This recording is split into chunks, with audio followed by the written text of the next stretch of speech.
Y pediatras, neonatólogos que piensan que hay un sobrediagnóstico de sepsis neonatal, ¿no? Que sobretratamos a los bebés con las consecuencias que esto implica, ¿no? Consecuencias a corto, mediano y largo plazo por el uso de antibióticos. Como también hay autores que dicen que hay que tratar basándose en riesgos y por lo tanto la administración de antibióticos está justificada, inclusive en bebés que no tienen síntomas. Y cuando ustedes vayan a rotar por cuando hagan internado y tengan más tiempo rotando en neonatología, van a percibir eso, ¿no? Entonces, algunas cosas están cambiando, ¿no? Respecto a este tema, y eso vamos a discutir un poco el día de hoy. Vamos a aplicar un pequeño cuestionario para ver en qué nivel estamos respecto de los conocimientos. Ahí tienen el QR, pueden empezar. Participen todos, por favor.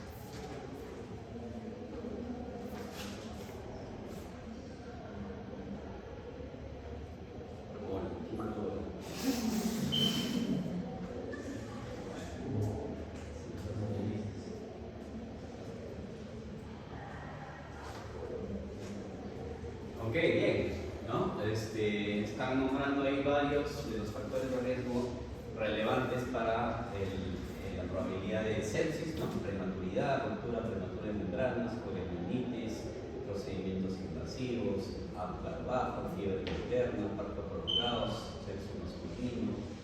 Ok, bastante bien. Vamos a discutir más adelante sobre eso. ¿Qué signo te hace pensar antes en sepsis neonatal? O sea, que de esos 4 que están aquí, ¿cuál crees que es el signo que debes considerar o que te debe hacer considerar el diagnóstico de sepsis como primera opción diagnóstica?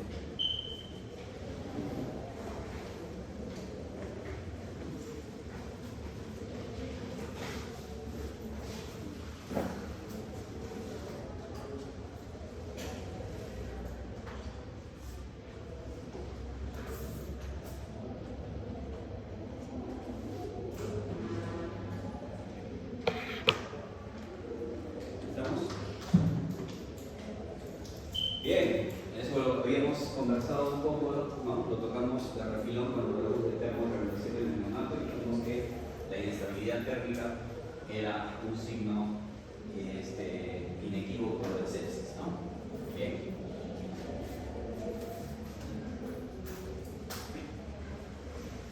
¿Sí? ¿Qué tan de acuerdo estás con estas afirmaciones? Ahí lo que tienen que hacer es deslizar, me parece, la barra para ubicarse en la opción que corresponde de acuerdo a su criterio para cada una de esas frases. La sepsis neonatal puede presentarse con signos inespecíficos. La sepsis tardía está asociada más frecuente a Streptococcus agalactiae. Una proteína C reactiva negativa permite descartar el diagnóstico de sepsis neonatal. Si están de acuerdo con la frase, mueven la barra a la derecha. Si no, a la izquierda, y si están ahí en medias, pueden buscar el puntaje que más les parece.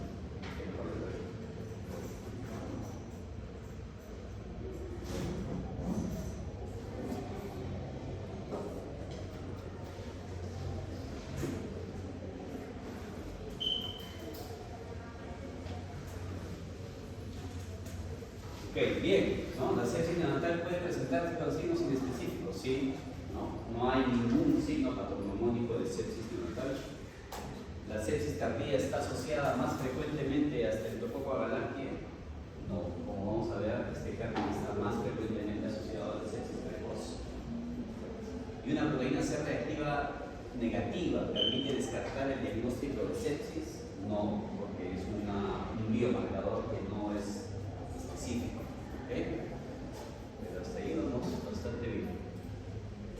Y esta es la última. ¿Qué valor representa mejor la sensibilidad del normativo para el diagnóstico de sepsis? Ahí va del 0 al 10, digamos que de 0 a 100, ¿no? ¿Cuál es el valor de sensibilidad que creen ustedes que tiene el normativo para el diagnóstico de sepsis?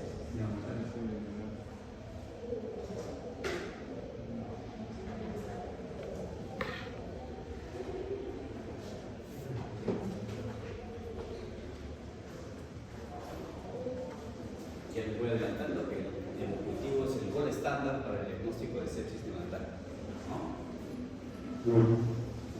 Y si es el gol estándar, significa que al momento no hay ninguna prueba que tenga más especificidad.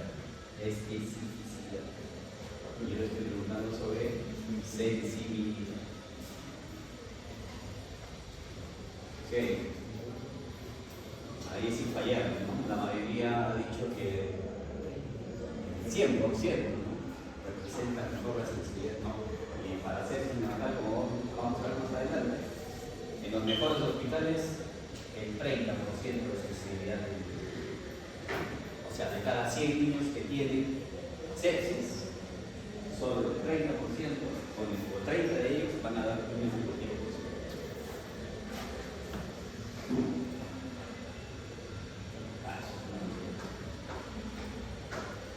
Ok, entonces vamos a empezar la clase. Ya me doy cuenta que sí están una idea bastante clara de lo que vamos a empezar. Entonces vamos a repetir más. Entonces, como les digo, vamos a hablar de sepsis neonatal en general y vamos a tratar de establecer, digamos, los conceptos clásicos de este diagnóstico, de esta enfermedad, y también vamos a ir hablando de las controversias actuales que existen al respecto de esta patología.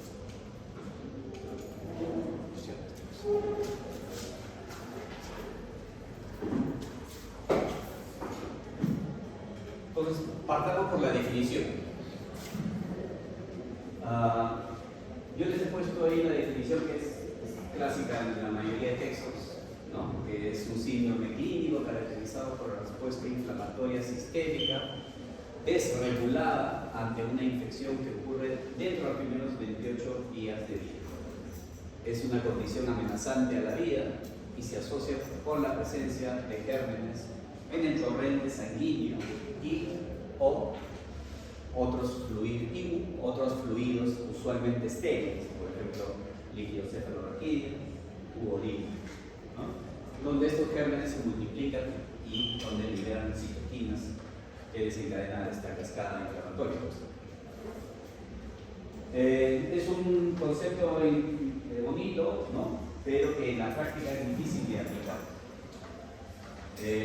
Y usualmente ustedes habrán revisado quizás ya en medicina, en pediatría de hecho, pero van a revisar, pero en medicina ya han hablado de sepsis, shock séptico y las definiciones de la campaña sobreviviendo a la sepsis.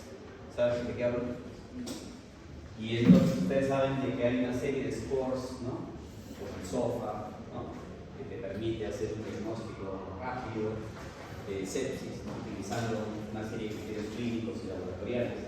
Bueno, en neonatología nada de eso es posible.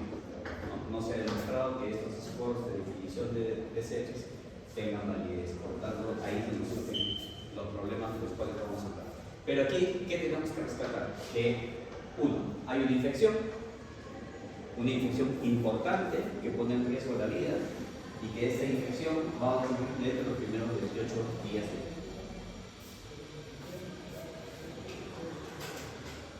¿Qué está pasando a nivel global? Se reporta una incidencia en la última revisión así grande que se ha hecho de cientos de miles de casos a nivel mundial. Se reporta una estadística global, o sea, para todo el planeta, de 2.824 casos por cada 100.000 nacidos vivos. Si lo ponemos en si le bajamos los números para hacer un poquito más digerible esta cifra, estamos hablando de que 2.8 niños de cada 100 nacidos vivos van a sufrir de sepsis, lo cual es una cantidad brutal, ¿no? Enorme. Si vemos por tipo de sepsis, ¿no? Ya les voy adelantando que existen dos tipos, la sepsis temprana y la sepsis tardía. Es más frecuente la sepsis temprana. Y la mortalidad global es de 17.6%. O sea, es un problema muy frecuente y grave.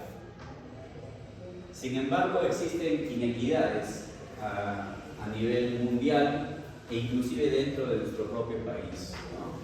Como ya les dije, globalmente, de acuerdo al estudio más reciente, es de 2.824 casos por cada 100.000 nacidos vivos, y se estima que 3 millones de recién nacidos sufren de sepsis neonatal en el transcurso de un año.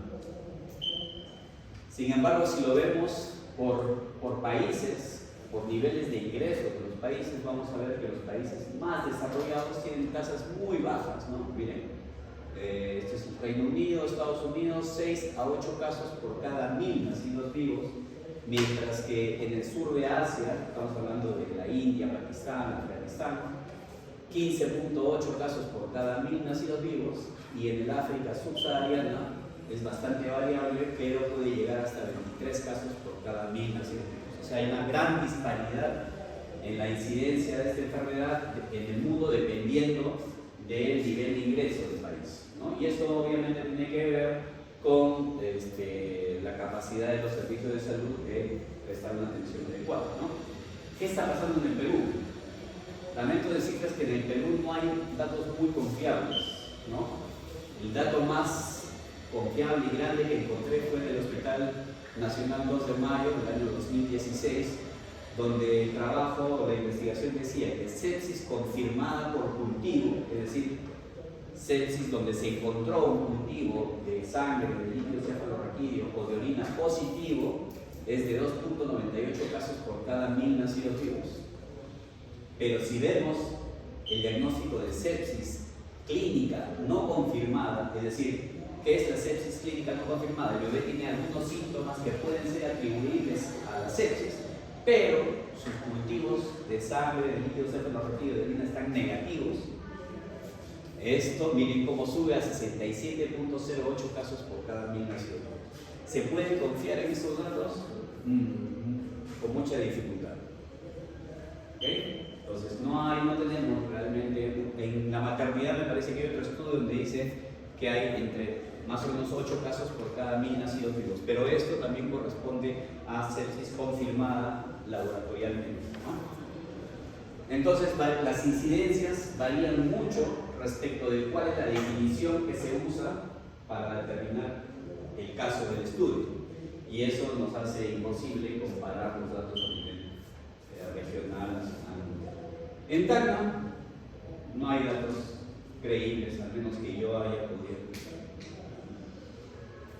De repente alguien se anima y hace un estudio que permita tener una idea más clara de qué está pasando en Tacna, pero deberíamos estar más o menos como el Hospital 2 de Mayo, creo yo.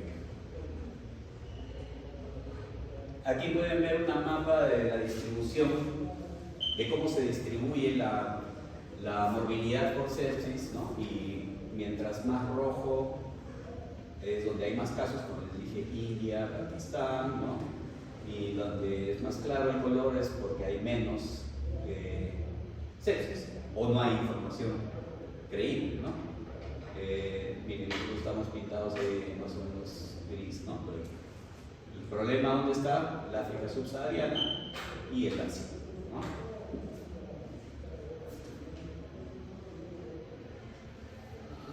Eso fue morbilidad, es decir, que hay una importante carga de morbilidad. Es un diagnóstico muy frecuente, los bebés están muy expuestos a esta posibilidad de diagnóstico. ¿Qué pasa con la mortalidad? La sepsis es la causa del 15% de las muertes neonatales, y en todos los contextos la sepsis neonatal figura entre las primeras 10 causas de muerte neonatal. Más de 500.000 muertes por sepsis en el mundo cada año. 99% de estas muertes se producen en países de bajos recursos, lamentablemente, y la letalidad en estos países puede ser de hasta 24%. ¿Qué diferencia hay entre mortalidad y letalidad? ¿O son lo mismo?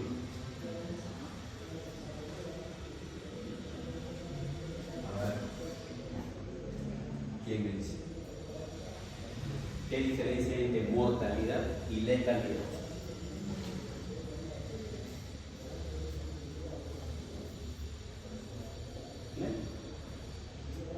Mortalidad es el riesgo que tiene un grupo de personas de sufrir, de morirse por una causa X, ¿no? Y entonces la fórmula de mortalidad neonatal es número de recién nacidos o número de neonatos o individuos menores de 28 días de vida que mueren por sepsis dividido entre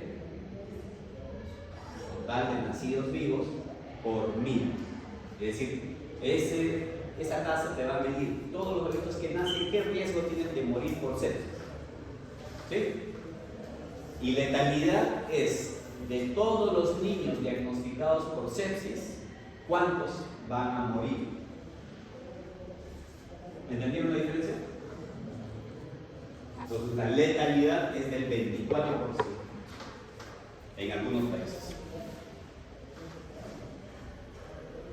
¿Cómo se clasifica esta enfermedad? Hay varios tipos de clasificación, pero la más aceptada es la que les muestro aquí y que tiene que ver con el tiempo en el cual se origina la enfermedad. Y entonces distinguimos a sepsis de inicio temprano, otros le dicen sepsis precoz, es aquella que ocurre dentro de las primeras 72 horas de vida. ¿Okay? Mientras que la sepsis de inicio tardío es aquella sepsis que ocurre entre las 72 horas de vida, o sea, después del tercer día de vida, hasta los primeros 28 días de vida. ¿Por qué es importante dividir así esta patología? Porque su causa es diferente. Se asume que los que tienen sepsis neonatal precoz, o sea, que se han enfermado dentro de sus primeras 72 horas de vida, han adquirido el germen, ¿de dónde? De la mamá. ¿Ok? De la mamá. Mientras que aquellos, por eso decimos que tienen una transmisión vertical, mientras que aquellos recién nacidos que se enferman después de las primeras 72 horas de vida, hasta los 28 días de vida, adquieren el germen ¿de dónde? Del medio ambiente que lo rodea, ¿no? Ya sea de un ambiente hospitalario o de un ambiente comunitario. Por eso hablamos de que es una transmisión horizontal. ¿Y esto es importante? Claro que sí, porque como son diferentes gérmenes, el tratamiento tendrá que ser también diferenciado, ¿no? Hay algunos autores que están hablando ahora de sepsis de inicio muy tardío, que es aquellos bebitos que se enferman más allá del primer mes de vida y que están hospitalizados por mucho tiempo, generalmente son prematuros extremos que se quedan en el hospital por varios meses, ¿no? Y en el caso de la sepsis de inicio temprano, sepsis precoz, ¿de dónde? O sea, ya sabemos que el germen viene de la mamá, pero ¿de dónde de la mamá? ¿De dónde de la mamá?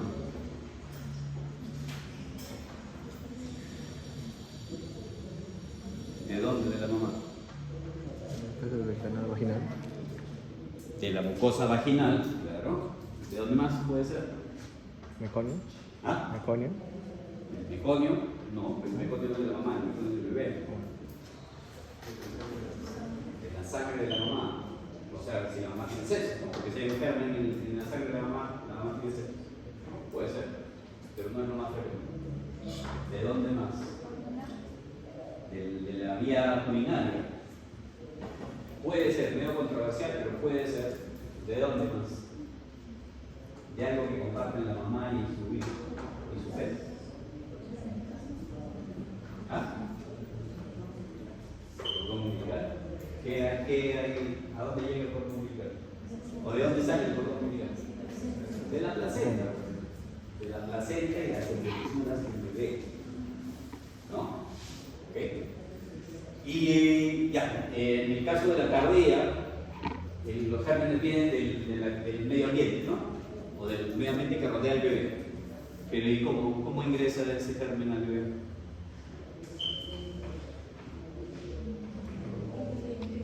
¿Ah? Un procedimiento inclusive. Claro, ¿no? Generalmente son bebés que están hospitalizados y que están sometidos a diferentes procedimientos, ¿no? ¿Qué más? Al momento de cortar el cordón, con Al algo. momento de cortar el cordón, pero en ese caso el cordón lo cortas inmediatamente después de nacer, estarías hablando de una sepsis precoz. No, por la leche. Se está asumiendo que la leche está contaminada. Puede ser, pero no es lo más frecuente, pues, ¿no? Estos bebitos están poliinvadidos, se llaman. Poliinvadidos. ¿Lo han visto? Ya todos han pasado por neonatología. Habrán visto un prematuro alguna vez ahí atendido por nosotros. Tienen sus ondas nasogástricas, tienen su lavete umbilical, las químicas percutáneas, están incubados, tienen un montón de tubos por todos lados. Y acaso no están completamente estériles. Hacemos el esfuerzo porque sea así, pero generalmente no. Por ahí se accede. ¿Ok? Otro tipo de clasificación es de acuerdo a la certeza diagnóstica. Y es lo que estábamos conversando hace un ratito. Sepsis confirmada y sepsis sospechada o sospecha de sepsis o sepsis clínica. ¿Qué cosa es la sepsis confirmada? Es la presencia de síntomas o signos atribuibles a la sepsis, más la presencia de algún germen viable en algunos de los líquidos corporales del bebé, generalmente sangre o líquido cefalorraquídeo u político. ¿Okay? Eso es sepsis confirmada. Mientras que sepsis sospechada o sospecha de sepsis o sepsis clínica es aquel bebito que tiene algún o algunos signos o síntomas atribuibles a la sepsis, pero sus cultivos son negativos. Es lo más frecuente, de hecho. ¿Ok? Hasta ahí, ¿alguna pregunta?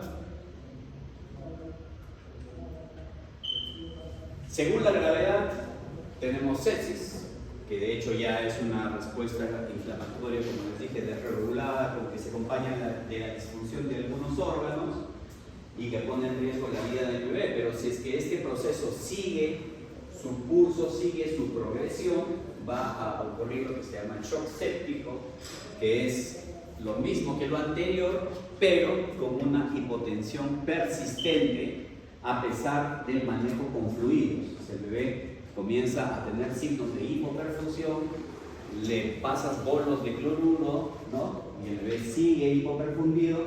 Entonces la siguiente decisión es comenzar con inótropos, ¿no? ¿Qué son los inótropos? Un ejemplo de inótropos. Norepinefrina, muy bien, otro. Epinefrina, otro. Dobutamina, otro. Un montón. Dopamina, ¿no? Mirrinona, hay un montón. Entonces, cuando se requiere usar inótropos para mantener la perfusión más o menos adecuada en un bebé, ya hablamos de que el paciente está en shock séptico, y obviamente eso incrementa mucho su riesgo de morir. Y a lo siguiente que ocurre será la falla orgánica múltiple, donde ya generalmente el proceso ya se volvió irreversible y luego ocurre el fallecimiento, ¿no?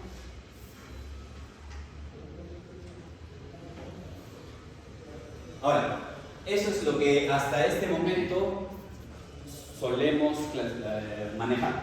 Sí, así es como nos clasificamos a nuestros pacientes, así como lo diagnosticamos.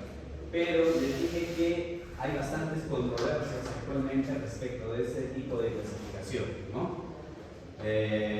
Por eso algunos autores dicen que este tipo de clasificación, al menos la clasificación por tiempo, sepsis precoz y tardía, está quedando obsoleta. Ya no es lo que nos están describiendo. ¿Por qué? Las rutas de transmisión son dudosas. Cada vez tenemos más pacientes donde tenemos dudas de cuál fue la vía de contagio del bebé. Hay solapamiento de gérmenes, es decir, como vamos a ver un poquito más adelante, antes decíamos, para sepsis precoz son esos gérmenes, para sepsis tardía son esos gérmenes. Ahora lo que estamos viendo es que hay una mezcla donde los gram negativos están ocupando cada vez más espacio, lo cual es muy negativo. Vamos a ver por qué. Y la inutilidad terapéutica, obviamente, porque como hay solapamiento de gérmenes y los que antes causaban sepsis tardía ahora también causan sepsis precoz, y nosotros seguimos con nuestro tratamiento clásico de AMPI, GENTA para la sepsis precoz y se nos muere porque no funciona el tratamiento, ¿no? ¿Por qué? Porque cada vez hay más gérmenes más agresivos. Entonces, esa clasificación de precoz y tardía está siendo cuestionada en la actualidad. ¿Qué están proponiendo? Que clasifiquemos por fuente de adquisición, ya no por temporalidad, sino por fuente, si estamos seguros que nuestro paciente se contaminó en el hospital o en la comunidad, por mecanismo, si adquirió la infección de la madre o del ambiente, no importando la temporalidad. ¿Okay?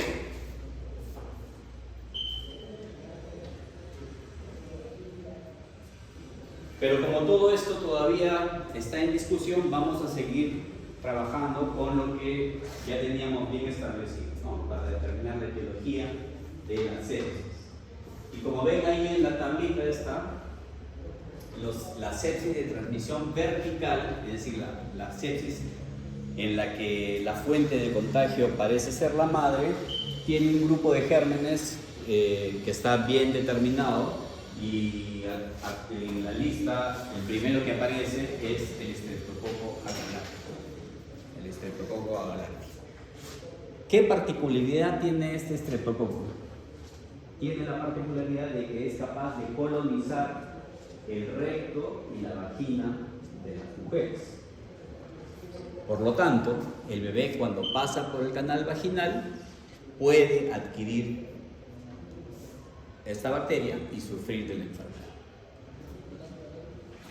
O puede ser que lo adquiera en una cesárea también. Por ejemplo, cuando la mamá tiene corioamnionitis, que es una infección de las envolturas del bebé, el germen ha ascendido desde la mucosa vaginal hacia las envolturas y lo ha infectado, ¿no? También es eso posible. Este germen, que en la mayoría de estudios que se han hecho en países industrializados, es el germen más frecuentemente asociado a la transmisión vertical o a la sepsis precoz de lejos, ¿okay? Al menos es lo que sabíamos hasta ahora. Sin embargo, también la Escherichia coli puede ser un causante y la Listeria monocytogenes también. En la sepsis de transmisión horizontal, es decir, la sepsis que se adquiere desde el ambiente que rodea al bebé, hablando básicamente de ambientes hospitalarios, va a depender mucho del mapa microbiológico de cada institución, de cada hospital. Pero en términos generales diremos que a la cabeza están los gram negativos, entre ellos el Escherichia coli, que lo he puesto como número 4, pero cada vez está siendo más frecuente, la Klebsiella pneumoniae, por ejemplo. En nuestro hospital, en nuestro servicio de neonatología, el germen que con más frecuencia sale positivo en los cultivos de nuestros bebés es la Klebsiella pneumoniae. Y eso mismo está ocurriendo en casi todos los hospitales. Por eso les decía que esa clasificación de vertical, de horizontal, de precoz, tardía, está siendo cuestionada cada vez más, porque se supone que este germen, ¿dónde vive normalmente la Klebsiella? ¿Cuántos son? Son cerca de 50, digamos. Si a los 50 les hacemos un coprocultivo para detectar sus gérmenes, ¿va a crecer Klebsiella ahí? Claro, todos tenemos Klebsiella en nuestras fincas, ¿no? Este germen estaba generalmente asociado a infecciones hospitalarias, intrahospitalarias. ¿Por qué? Porque no nos lavamos las manos. Además, los gram negativos, recuerden, de microbiología tienen una gran capacidad de producir sustancias para evadir la acción de los antibióticos. ¿Sí? Es más, tienen la capacidad de transmitir de una generación a otra unas cosas que se llaman los plásmidos. ¿Se acuerdan qué son los plásmidos? ¿Qué son?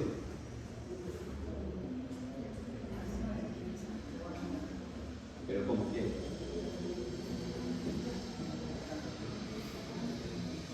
Se transmite esa capacidad de generación en generación, haciendo que cada generación de bacterias sea resistente a más y más y más antibióticos. Esa capacidad no la tiene cualquier germen, la tienen algunos gram negativos, entre ellos Por eso es que ahora, en tiempos recientes, la Klebsiella está ocupando los primeros lugares de cualquier sepsis, tanto la precoz como la tardía. Por eso les digo que los autores están cuestionando esa clasificación que teníamos antes, de precoz, tardía. Que la precoz es en la galáctica, nada que ver con la Klebsiella. Eso lo estamos viendo que eso está cambiando, ¿no? Y eso no solamente ocurre aquí, ocurre en hospitales del mundo. Por supuesto, como los bebitos están poliinvadidos, ustedes saben que los catéteres, probablemente ya les han comentado esto en otras especialidades, los catéteres pueden tener una capa de microbios que se adhiere al material del catéter, que se llama biofilm, ¿no? Y hacen colonias ahí esos gérmenes, y de esas colonias se pueden disparar gérmenes que causen sepsis, ¿no? ¿Qué gérmenes tienen esa capacidad? Los estafilococo coagulasa negativos. ¿Quiénes son estos? El estafilococo epidermidis, el sapropíticos y otros más. Así que, como los bebitos están poliinvadidos por catéteres, tubos, etc., esos gérmenes también pueden ser los causantes de la infección. Por supuesto, el estafilococo aureus, ¿no? En algunos hospitales la presencia del aureus meticilino resistente es una cuestión muy grave, ¿no? Y bueno, en algunos casos, principalmente en prematuros extremos que están sometidos a nutrición parenteral total, la presencia de la Candida albicans es otro germen que se agrega a ese pool de gérmenes que pueden causar infección neonatal. Hay un grupo de virus, estos tres, el virus herpes, el citomegalovirus y los enterovirus no polio, que pueden comportarse, o sea, pueden dar un cuadro clínico muy parecido a la sepsis, con una altísima mortalidad, y eso se llama sepsis-like syndrome o síndrome parecido a la sepsis, ¿no? Causado por estos virus. Y a veces algunos hospitales inclusive tienen protocolos en donde están tratando una sepsis con los antibióticos usuales, no responde, les agregan aciclovir, porque saben que por lo menos para el virus herpes podría ser una opción terapia, ¿no? En nuestro hospital no hacemos eso, pero ya deben saber que en algunos sí lo pueden hacer, si es que han demostrado que ha habido casos previos de sepsis por esos germes. ¿Alguna duda ahí?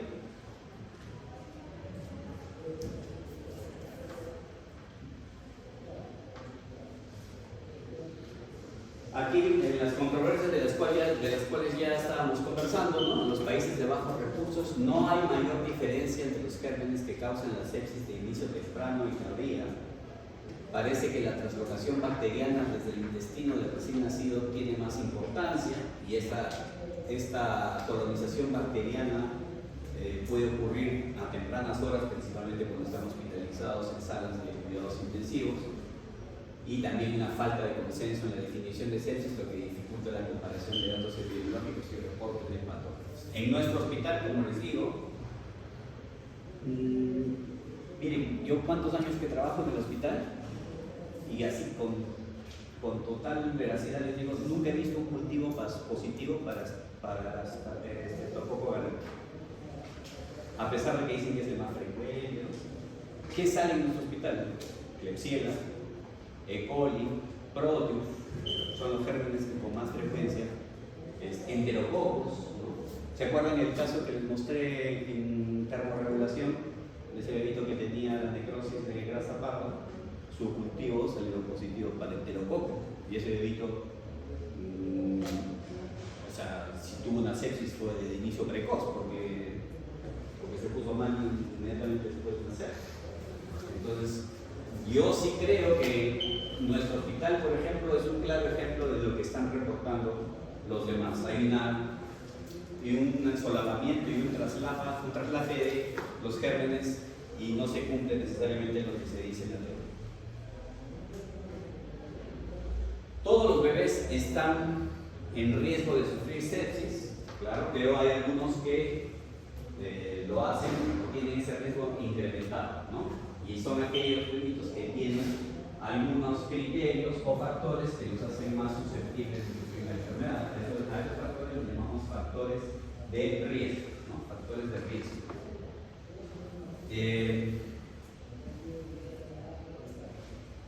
El principal, o los factores de riesgo los podemos clasificar en maternos, fetales, medioambientales y otros más, ¿no? En cuanto a los factores maternos, que generalmente están asociados a la sepsis de inicio precoz, el más resaltante es la corioamnionitis. O ahora le llaman el síndrome de las 3 I, así le llaman los ginecobstetras a esa enfermedad, que se caracteriza por la presencia de fiebre en la madre, leucocitosis y taquicardia fetal. Con esos 3 criterios ya se puede sospechar la presencia de corioamnionitis en la mamá. Obviamente eso se puede confirmar con cultivos y con evaluaciones posteriores de la placenta, ¿no? Fíjense, la corioamnionitis incrementa el riesgo de sepsis confirmada en el bebé entre 3 a 6 veces. O sea, es un factor muy relevante para el diagnóstico de la enfermedad. Entonces, ¿qué hacemos? Cuando, por ejemplo, nace un bebé en el hospital y los ginecólogos nos dicen la mamá está con fiebre, hay taquicardia fetal, o sea, sufrimiento fetal, el líquido amniótico tiene un mal olor, ¿no? Y la mamá está con leucocitosis, o sea, tiene todo para corioamnionitis. Entonces nosotros ya sabemos de antemano que existe ese factor de riesgo y ese bebé tiene que ser sometido a una evaluación muy profunda, ¿no? Muy profunda, y a un seguimiento constante para tratar de identificar precozmente la posibilidad de que el bebé tenga una infección sistémica. ¿Okay?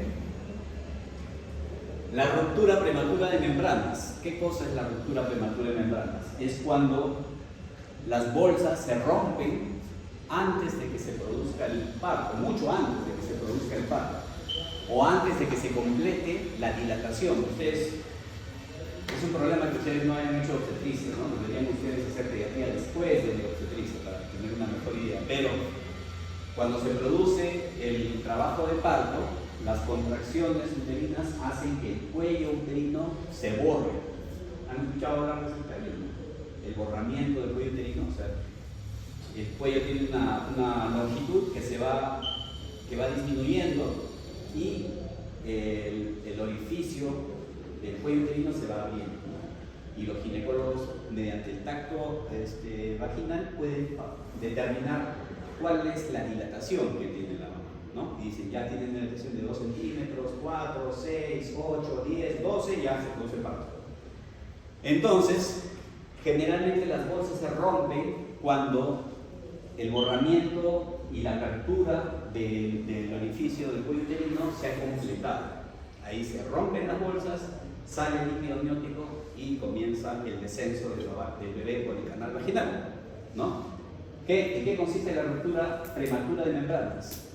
Consiste en que las bolsas se rompen antes de que se complete el borramiento del cuello uterino. O sea, las bolsas se rompen, pero el cuello uterino sigue cerrado y el bebé, por tanto, no puede descender. Al estar rotas las bolsas, el bebé tiene contacto con el medio ambiente. ¿Cuál es el medio ambiente? La mucosa vaginal.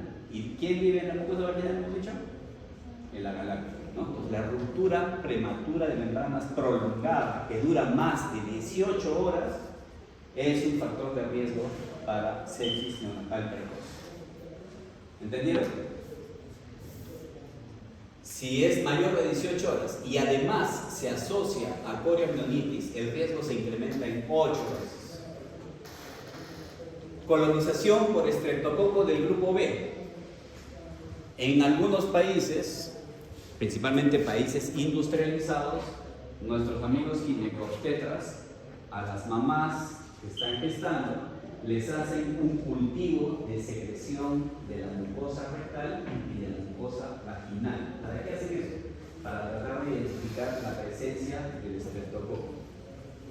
Y si lo encuentran, le dan a la mamá profilaxis antibiótica.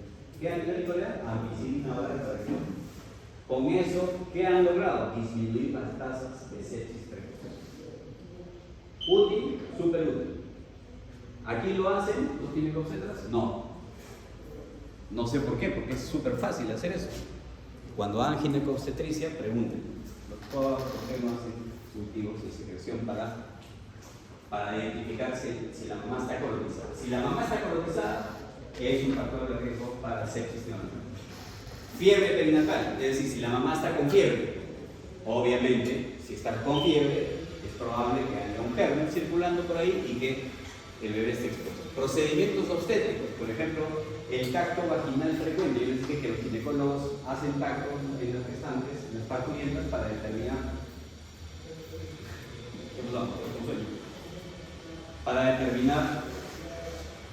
la apertura del canal vaginal, ¿no?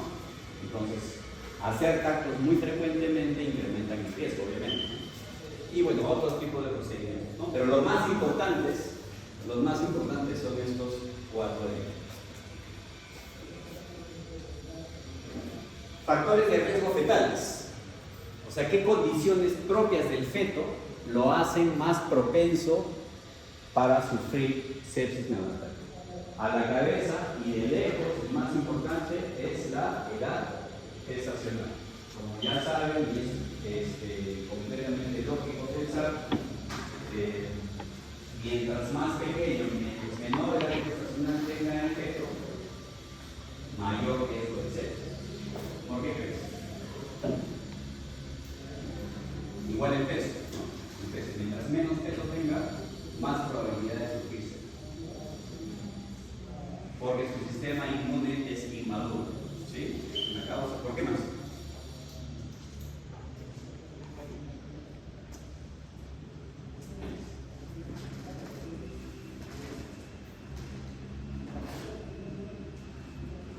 ¿Por qué más?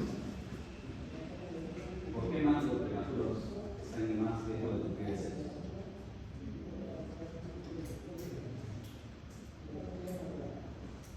¿Qué dices?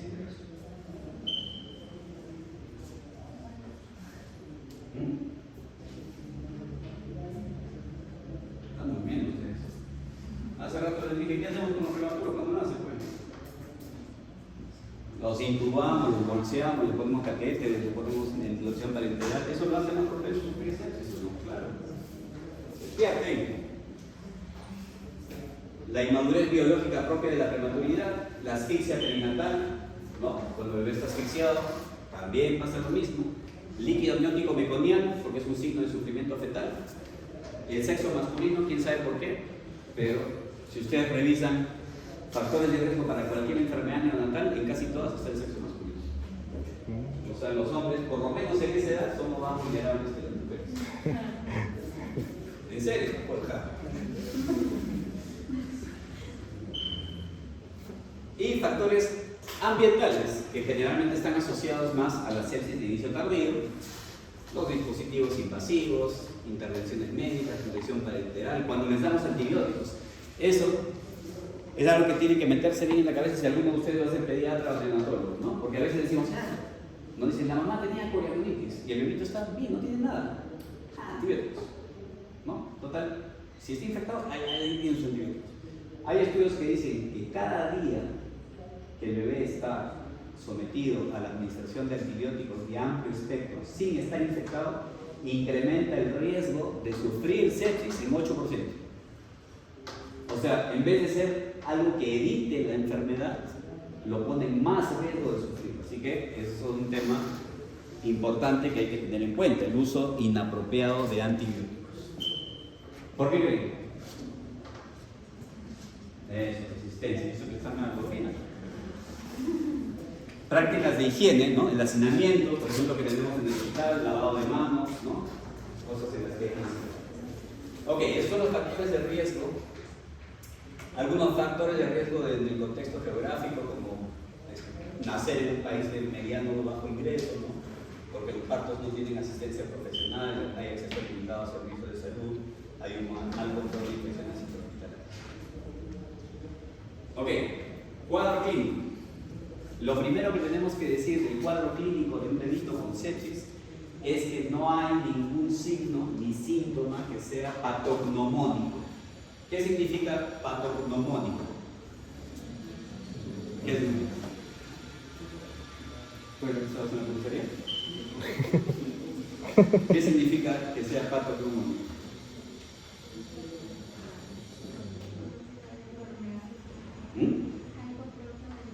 Algo propio, exclusivo de una enfermedad determinada. Ejemplo, ¿quién me da un ejemplo de un signo patognomónico de cualquier enfermedad?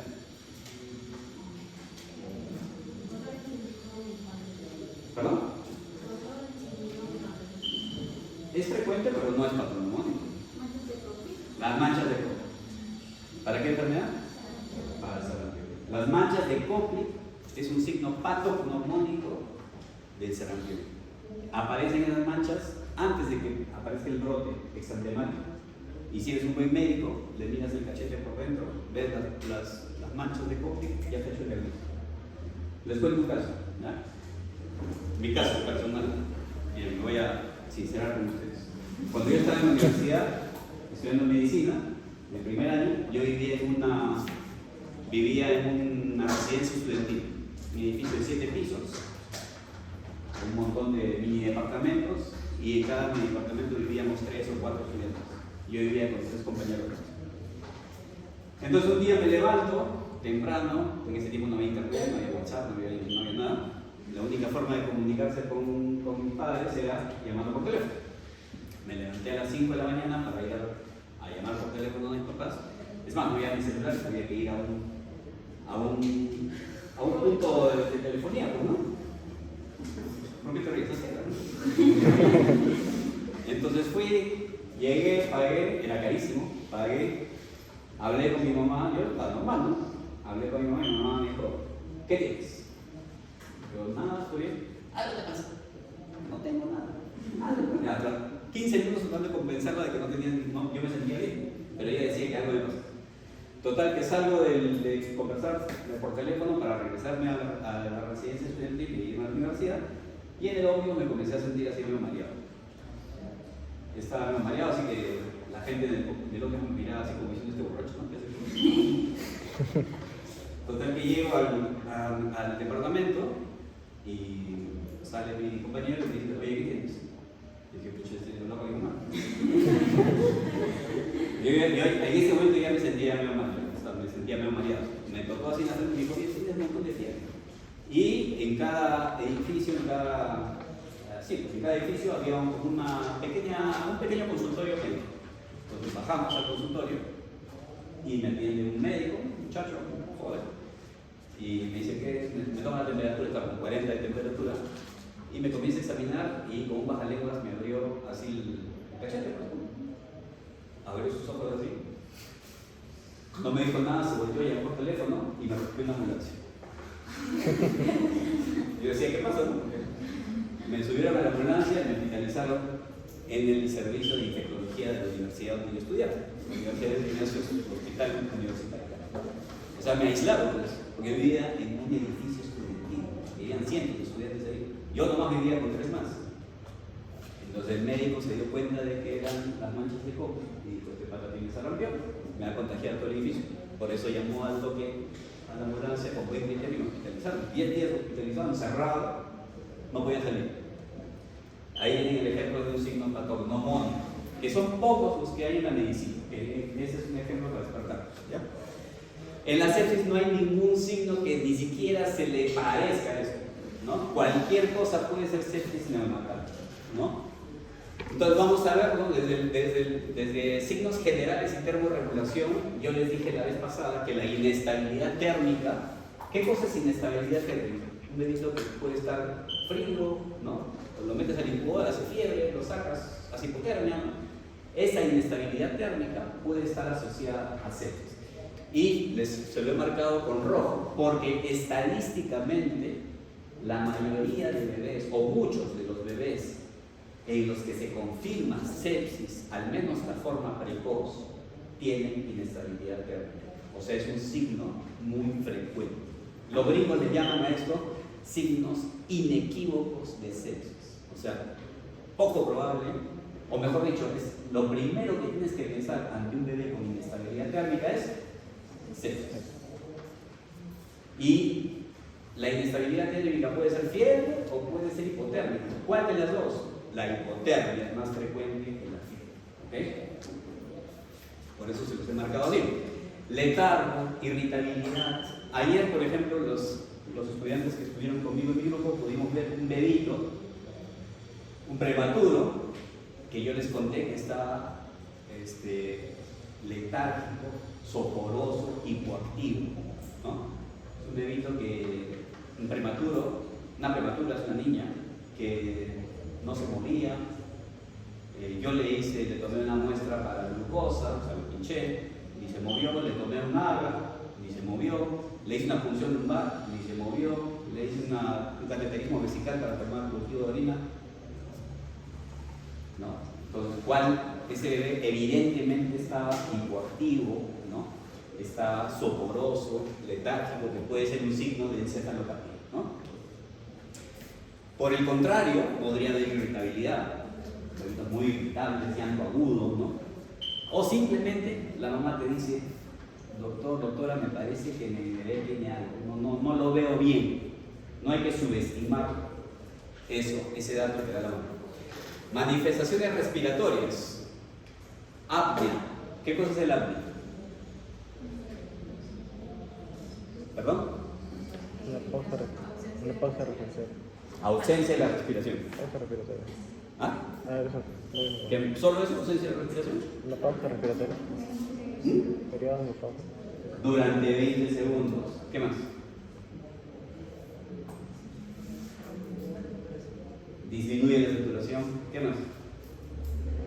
Y hay bradicardia.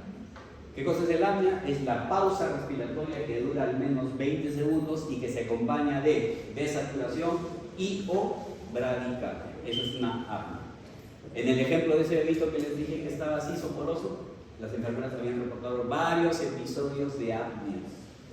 ¿Ok? Entonces, que el apnea también está marcada con rojo. Miren, muchos bebitos que tienen sepsis confirmada manifiestan esta enfermedad con apneas. ¿Ok? Taquipnia. ¿Qué cosa es la taquipnia? El incremento de la frecuencia respiratoria, ¿cierto? El incremento de la frecuencia respiratoria, ¿qué es lo normal? ¿Cuál es la frecuencia respiratoria normal de un neonato? 120 respiratorio. Frecuencia respiratoria.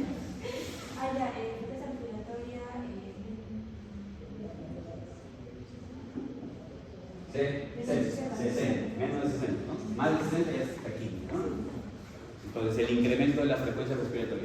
El incremento del esfuerzo respiratorio. ¿Qué cosa es el incremento del esfuerzo respiratorio? La aparición de tirajes, ¿no? También está con rojo, miren.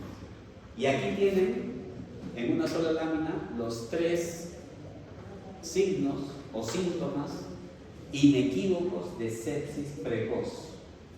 Cuando les llegue el examen la pregunta, ¿cuáles son o identifique usted los signos más frecuentemente asociados a sepsis neonatal precoz? Ahí está. Apnea, incremento del esfuerzo respiratorio y inestabilidad térmica. ¿Ok?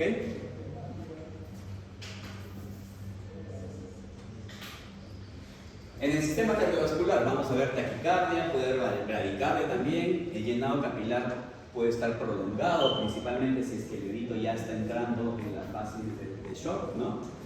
Puede haber cianosis, puede haber pneumonia. Más adelante les voy a decir que hay un método de monitorización continua de la frecuencia cardíaca que puede ayudarnos en el diagnóstico precoz de sepsis.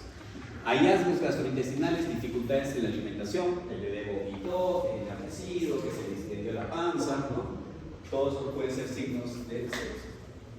Signos neurológicos, hipotonía, reflejos disminuidos, convulsiones, que pueden ser sutiles, ¿no? ¿Qué es una convulsión sutil? Los neonatos, cuando convulsionan, la mayoría de veces lo hacen de forma sutil. No va a pasar lo que ustedes han visto en las series de películas, ¿no? Que se sacuden. Eso no va a pasar con un neonato. La mayoría de veces el bebé está convulsionando. ¿Y cómo se manifiesta? Comienza a bajar la frecuencia cardíaca, o se pone cianótico, o hace una apnea, o desatura simplemente un poquito, ¿no? O hace movimientos, lo que le llaman el movimiento del boxeador, comienza a hacer movimientos así, o a chupetear, ¿no? O a tragar. Tú dices, no pasa nada, y está convulsionando, ¿no? 75% de las convulsiones neonatales son sutiles, o sea hay que tener mucha experiencia para poder identificar eso. Signos dermatológicos como petequia, cianosis, piel moteada, etc. Entonces, como ven, respecto de los signos clínicos, estamos fritos, ¿no? Mejor dicho, el bebé está frito. Porque no hay nada, digamos, muy específico, ¿no? Cualquier cosa. La mayoría de bebés, inclusive, no tienen ningún síntoma aparente, ¿no? Entonces hay que tener mucho ojo. Y cuando están rotando en neonatología ahora, y durante el internado también tienen que aprender a examinar a un bebé recién nacido sano para que sepan identificar qué cosa es lo normal y qué cosa es lo anormal para poder derivar o hacer el examen de lo que corresponde. Pero sí recuerden esos tres signos y síntomas, ¿no? ¿Cuáles son? Inestabilidad térmica, apnea, incremento del esfuerzo respiratorio. Entonces, como la clínica no nos ayuda, tenemos que echar mano del laboratorio. Y en el laboratorio, el hemocultivo, o el cultivo en general, se considera el gold estándar de diagnóstico. Es decir, si yo tengo un cultivo positivo, es muy probable que el bebé sí tenga la enfermedad. ¿Sí? Tiene una especificidad mayor del 90%. ¿Qué cosa es qué diferencia hay entre especificidad y sensibilidad? Algo que han estudiado en estadística, ¿no? Y ustedes lo pasaron por alto. Pero que es súper importante, porque cuando estudian las enfermedades, en todas las enfermedades les dicen tal estudio tiene tanto de sensibilidad, tanto de especificidad. Este es su valor predictivo positivo, este es su valor predictivo negativo. Eso tienen que repasarlo, si no lo recuerdo. ¿Okay? La especificidad es la capacidad de identificar a los que realmente están enfermos. ¿Sí? La especificidad del cultivo es del 90%. O sea, si tienes un cultivo positivo es muy probable, puede decir que con el 90% de seguridad ese paciente esté enfermo por sepsis. Pero su sensibilidad es menor del 30%. ¿Qué cosa es la sensibilidad?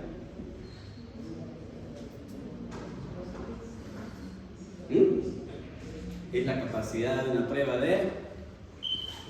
¿Puedo detectarlo? A ver, les voy a poner un ejemplo y lo van a entender. Sífilis. Ustedes saben que sífilis es una enfermedad, una infección que muchas veces no tiene síntomas. La mayoría de pacientes no tienen síntomas, ¿no?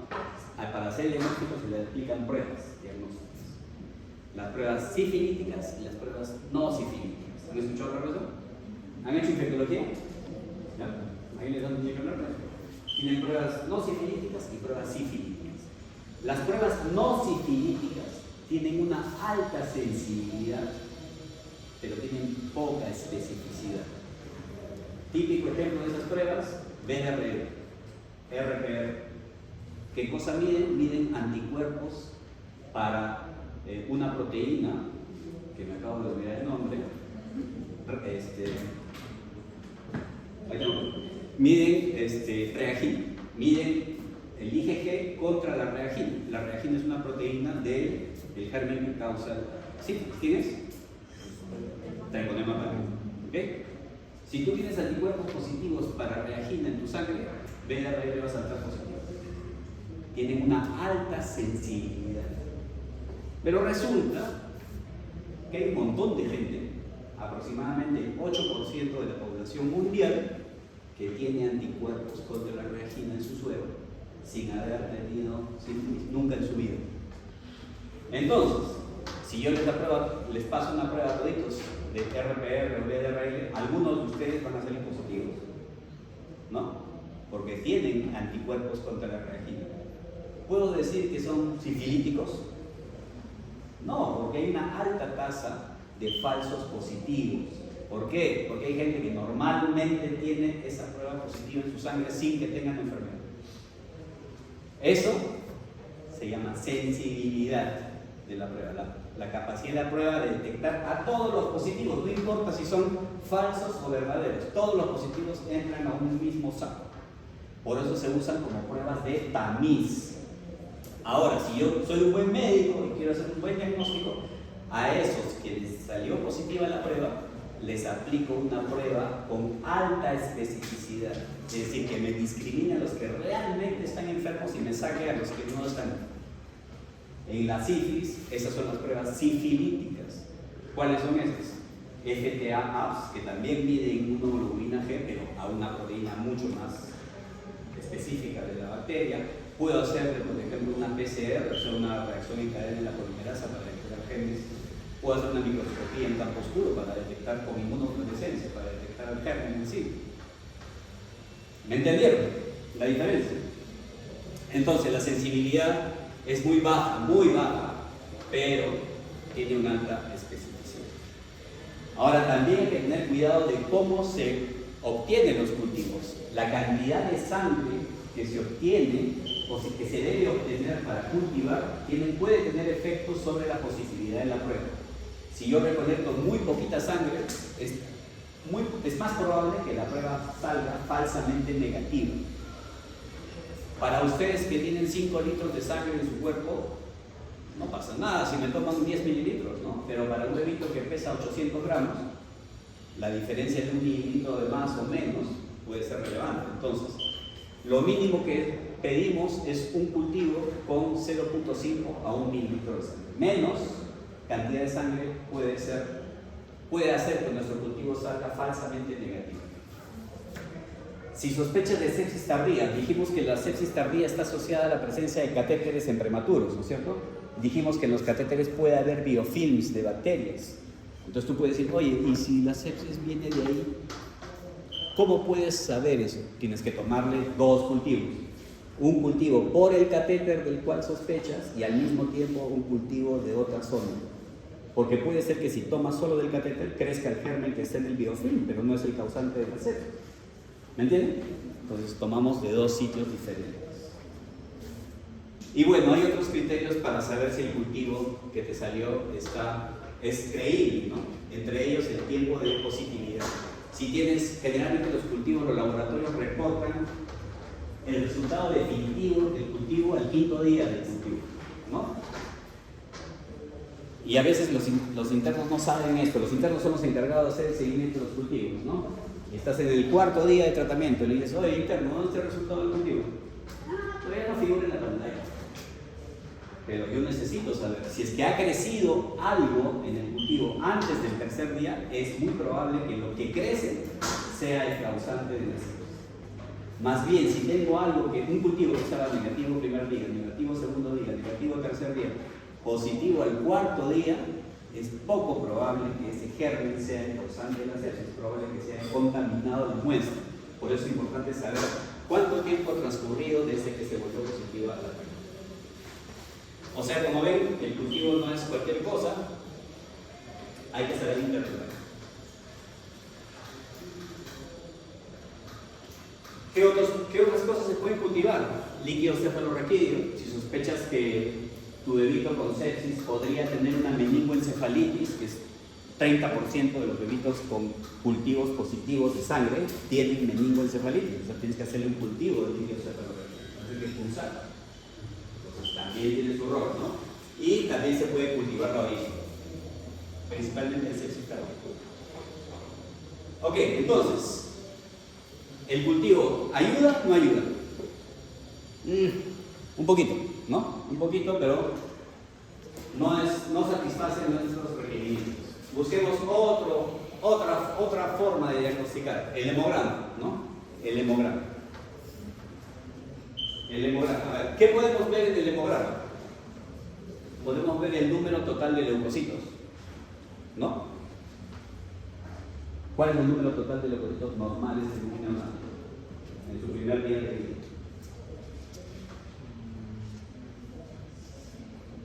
50 qué? 50 soles. ¿Cuál es el número de leucocitos totales normales en un recién nacido normal en su primer día de vida? ¿Qué dice 50 soles?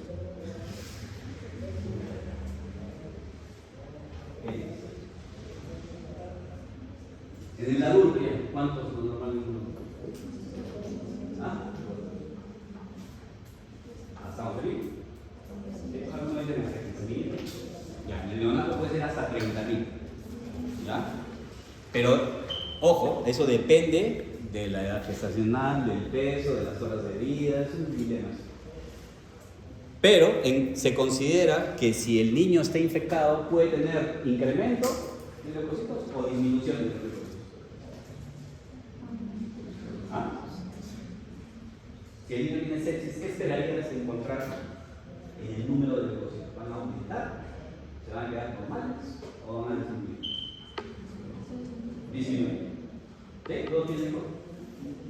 Aumentar, ¿sí?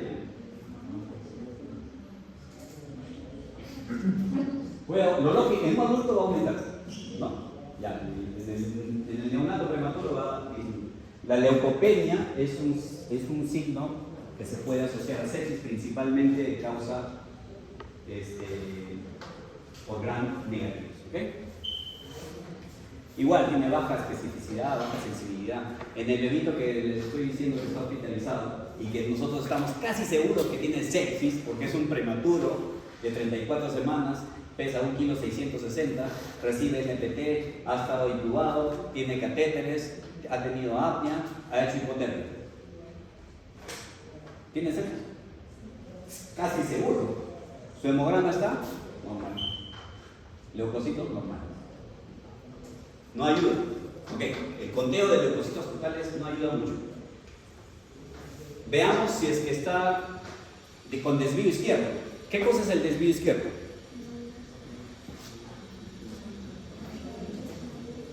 Es donde les han enseñado. Creo que tiene un curso de laboratorio, ¿no? Ahí ya no hay que enseñar. ¿Qué cosa es el desvío izquierdo? Es cuando eligen a un izquierdista. El desvío izquierdo es cuando aparecen formas juveniles de segmentados en el hemograma. ¿Cuáles son las formas juveniles de los neutrófilos o de los segmentados? Abastonados. ¿Quién más? Mielocitos y los metamielocitos. Cuando hay una infección importante, como el cuerpo está luchando ahí a toda, los glóbulos blancos no alcanzan a madurar y salen las formas juveniles de la médula a luchar, ¿no? Eso se llama desvío izquierdo. Aparecen, ¿por qué se llama izquierdo? No sé la verdad, porque habrá escrito de izquierda a derecha, no sé por qué, pero así, a eso se refiere. Nosotros en neonatología medimos el desvío izquierdo usando este índice, el índice tóxico, le decimos, o el índice de relación de inmaduros versus totales. Es decir, contamos cuántas formas inmaduras hay y lo dividimos entre el total de neutrófilos. Si ese valor sale más de 0.2, miren, tiene una sensibilidad de 66% y una especificidad de 85%. Inclusive hay un sistema, hay un score de puntuación del hemograma que se llama el score de Rodberg, que todos deberían conocer porque es un score que se usa en países de bajos recursos como este, ¿no? Donde se asigna un punto por cada uno de estos criterios del hemograma. Todo esto está en un hemograma, ¿no? Recuento total de leucocitos anormal, recuento total de neutrófilos anormal, recuento absoluto de neutrófilos inmaduros elevado, relación inmaduros versus polimorfos nucleares totales mayor de 0.2, relación de inmaduros versus maduros mayor a 0.3, plaquetopenia menor a 150.000 y cambios degenerativos de neutrófilos en nefrotis, o sea, presencia de granulaciones tóxicas y vacuolización. Si tienes menos de 2 puntos, o sea, es uno por cada uno, uno. Si tienes menos de 2 puntos, la sepsis es poco probable. Si tienes más de 3 a 4 puntos, es sepsis probable.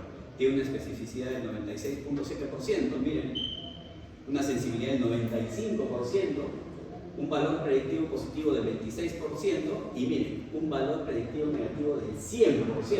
¿Qué cosa es el valor predictivo negativo de una prueba?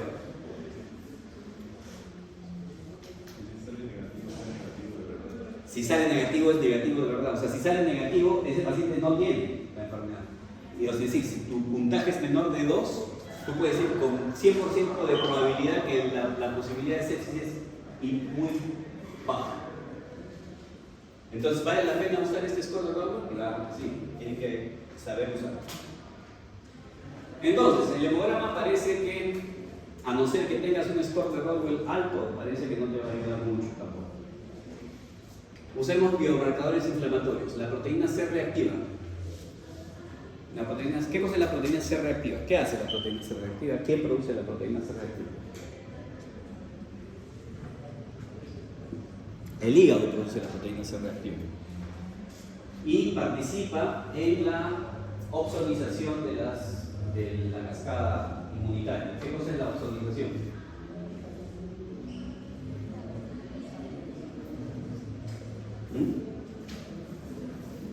La opsonización es cuando el sistema inmunitario marca a la célula enferma, viene el complejo anticuerpo antígeno, se sedimenta ahí donde se ha marcado, se abren poros y al abrirse poros se altera la concentración de electrolitos dentro y fuera de la bacteria y la bacteria explota.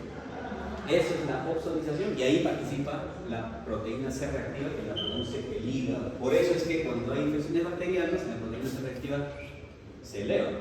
Por eso decimos que la proteína C reactiva es un reactante de fase aguda, ¿no? ¿Sirve para la sepsis neonatal? Poco fiable. Valor predictivo negativo de muestra seriedad, sí. O sea, si tienes varias PCR negativas en un paciente que sospecha sepsis, todas te salen negativo, eso sí es probable que no tenga. Pero si te sale positiva, no sabes. Quizás tiene, quizás no. Procalcitonina. Incrementa su concentración más rápido que la proteína C reactiva en 4 horas, tiene mejor sensibilidad que la proteína C reactiva, pero aún así es poco fiable.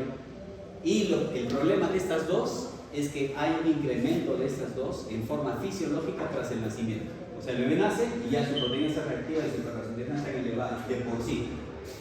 Entonces, ahí pierden credibilidad. Biomarcadores más modernos que ya están usando en otros hospitales mejores que el nuestro, con más recursos.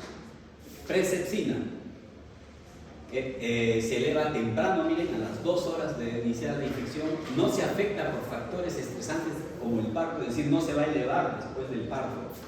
Sus niveles no varían según la edad gestacional. Oye, qué chévere, porque todos los otros dependen mucho de la edad gestacional. Este no, es estándar para todos los bebitos, su sensibilidad es cercana al 100, especificidad cercana al 100. El problema que cuesta un montón. En el hospital, a veces ni PCR también. Procalcitonina en nuestro hospital ya sería. Receptor CD64 neutrofílico. Elevación precoz, 1 a 6 horas. Su concentración no está influida por otros factores, igual que la presepsina. No se eleva en infecciones virales. O sea, es casi exclusivo para infecciones bacterianas. Sensibilidad 77, especificidad 74, problema, alto costo. Y como es algo reciente, todavía no hay un consenso de cuáles son los valores exactos normales en el mundo. Pero, de repente, cuando ustedes sean neonatólogos de todos unos años, ya estáis disponibles esos números. Ese es un gráfico donde muestra cómo se elevan esos biomarcadores en el tiempo. Miren, el más rápido es el CD64. Hay otro como la interleucina 6, también se puede medir, inclusive se puede medir en el cordón umbilical, apenas nace el bebé, es un bebé que tú estás sospechando que puede estar infectado intraútero, le haces interleucina 6 de sangre de cordón umbilical y tenemos. Pero eso es soñar para nosotros, ¿no? Si no tenemos PCR, menos interleucina 6. Ya en otros hospitales usan pues pruebas moleculares, ¿no? Pero bueno. Entonces, como ven, hacer el diagnóstico de sepsis es muy difícil, ¿no? Hay que juntar desde factores de riesgo, signos clínicos, el hemograma, el cultivo, biomarcadores, y vas juntando como un rompecabezas hasta hacer tu idea, ¿no? Por lo tanto, muchos bebés reciben antibióticos de forma insulsa, solo porque se sospechó, porque de repente vomitó, se distendió, se puso un poquito moradito, les dan antibióticos innecesariamente. Y esto, como les dije, puede ser dañino para su cuerpo. Por lo tanto, en Estados Unidos han desarrollado esta herramienta. Espero que se la ponga aquí.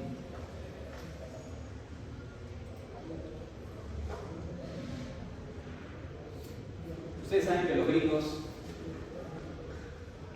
ven todo lo que es plata, ¿no? Ellos se brindan por la plata. En Estados Unidos hay un grupo de hospitales que pertenecen a una aseguradora que se llama Kaiser Permanente, que es una de las aseguradoras más grandes de Estados Unidos, tiene un montón de hospitales. Y cuando se pusieron a analizar así sus numeritos, sus dolaritos, se dieron cuenta que neonatología gastaba mucho, ¿no? ¿Por qué los neonatólogos gastan tanta plata en los bebés?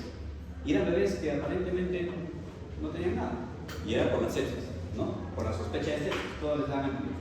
Dijeron, esto no puede seguir así, ¿no? Acá tengo que cuidar mi bolsillo, tienen que gastar menos. ¿Cómo hacemos para que estos bebés que no necesiten, que realmente no necesitan antibióticos, en la práctica no reciban antibióticos? Desarrollaron esta calculadora, se llama calculadora de diagnóstico de sepsis neonatal precoz, basada en factores de riesgo.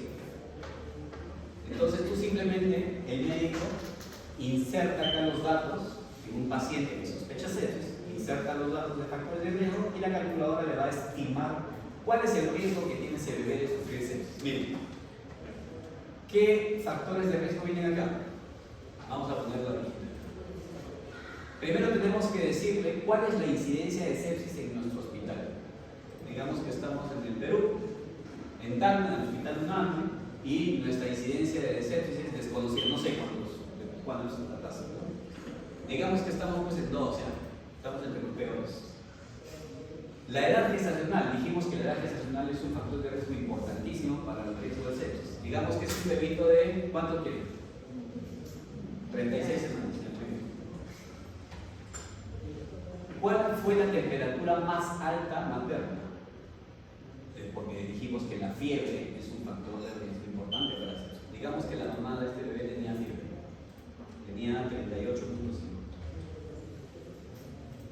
Digamos, la ruptura prematura de membranas también es un factor de riesgo. Digamos que esta señora también tuvo ruptura prematura mayor de 18 horas, tuvo 20 horas. ¿Cuál es el estado de colonización materna por estreptococo agalacta? Negativo, positivo, desconocido. Como estamos en Tacna, desconocido. Tipo de antibióticos intraparto, porque si le han dado antibióticos intraparto, el riesgo de sepsis disminuye. En nuestro hospital, los ginecólogos, eso sí lo hacen. Le dan antibióticos intraparto hace más de 2 horas antes del parto. Ok, con esos factores de riesgo voy a calcular cuál es el riesgo específico para ese bebé. Un día. Miren, con estos factores de riesgo, la calculadora nos está diciendo que el riesgo de sufrir sepsis de inicio temprano en este bebé es de 7.56, muy por encima del que yo había establecido como un promedio. Inclusive me dice qué hacer. Acá te dice, si tu bebito luce bien, es decir, no tiene ningún síntoma inequívoco, o sea, no tiene apnea, no tiene dificultad respiratoria, no tiene inestabilidad térmica, el riesgo es 3.2. ¿Qué tienes que hacer? Dale antibióticos y pásalo a reducir. Si tiene signos equívocos, o sea, cualquiera de esos tres, el riesgo aumenta a 36.71 y la conducta es la misma. ¿Ok? Y si luce ya muy enfermo, el riesgo de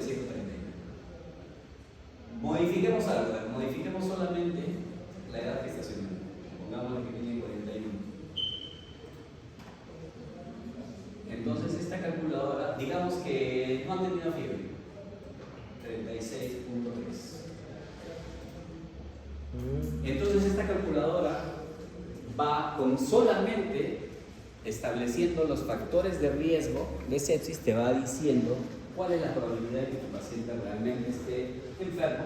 Y los estudios donde han evaluado el uso de esta calculadora han demostrado que las tasas de mortalidad por sepsis se mantienen iguales. Es decir, si tú usas esta calculadora, tu riesgo de que tu bebé se muera, o sea, de que te equivoques, no se modifica.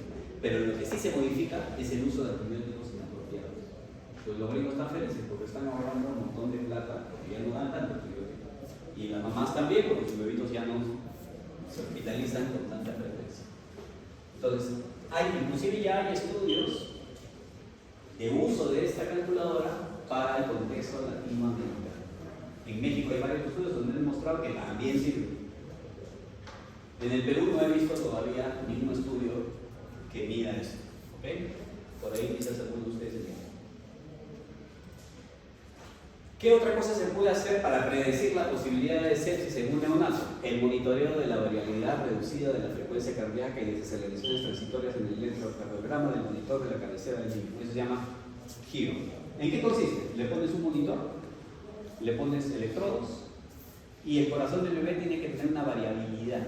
Es decir, tiene que acelerar, desacelerar, desacelerar, desacelerar. Esa variabilidad tiene un patrón. Este aparato o este sistema, porque es un software, mide cuál es el patrón de determinado bebé y lo compara con patrones normales. Y te puede decir, hasta con un día, me parece, no lo posible, pero creo que hasta un día de anticipación te puede decir si este bebé va a sufrir de sepsis o no. Hay estudios que respaldan su uso, así que es algo que probablemente introduzcamos más adelante. El tratamiento. Ya estamos terminando.